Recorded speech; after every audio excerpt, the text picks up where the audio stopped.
Yves Bassambi, conseiller communal à la commune bruxelloise de Saint-Josse-ten-Noode. Nous sommes aujourd'hui le 11 novembre, le jour de l'armistice. Qu'est-ce que cela vous inspire ?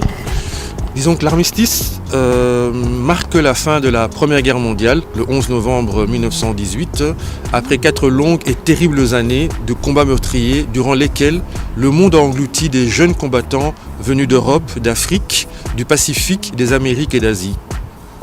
Malheureusement, les traces de ce conflit ne se sont jamais effacées de la mémoire des hommes du monde entier. C'est pourquoi transmettre cette histoire, transmettre cette mémoire aux jeunes générations afin de mieux comprendre notre histoire contemporaine, c'est leur donner des modèles, des motifs de fierté afin de faciliter l'inclusion de tous dans notre société belge, européenne et mondiale. C'est pour cela que je tiens à vous rappeler que dans le cadre de ma motion relative au passé colonial belge et aux manières de lutter contre ses effets, qui a été adoptée le 19 mai 2021 au Conseil communal, une demande a été adressée au collège du bourgmestre et des échevins en vue d'accorder une place dans l'espace public tenaudois aux anciens combattants de la force publique et aux volontaires africains ayant combattu pour la Belgique durant la Première et la Seconde Guerre mondiale. En effet, ce sont 32 soldats congolais qui se sont engagés volontairement au sein des troupes belges et qui ont combattu pour la Belgique à Namur, à Anvers et sur le front de l'Isère.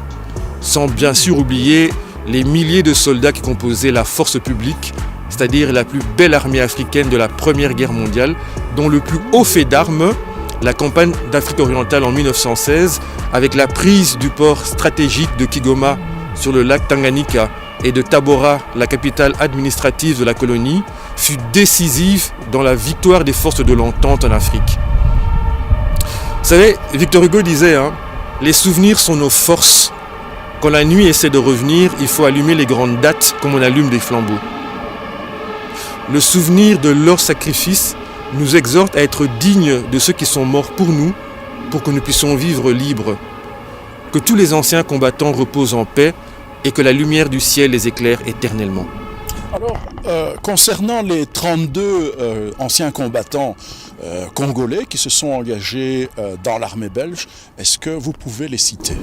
Je me fais un honneur de le citer pour notre mémoire, pour celle de nos enfants.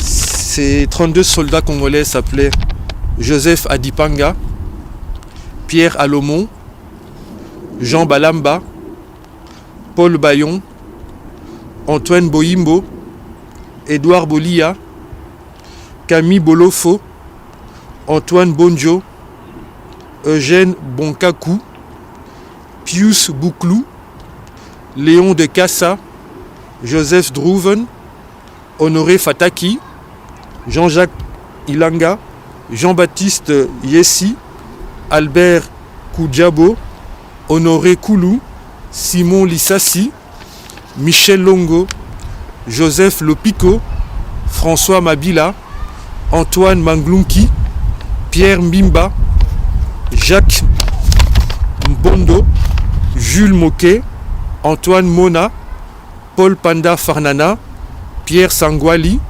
Thomas Serres, Sébastien Simba, Pierre Sumbou et Antoine Yoka. Et comme je l'ai dit tout à l'heure, que tous les âmes des anciens combattants reposent en paix et que la lumière du ciel les éclaire éternellement.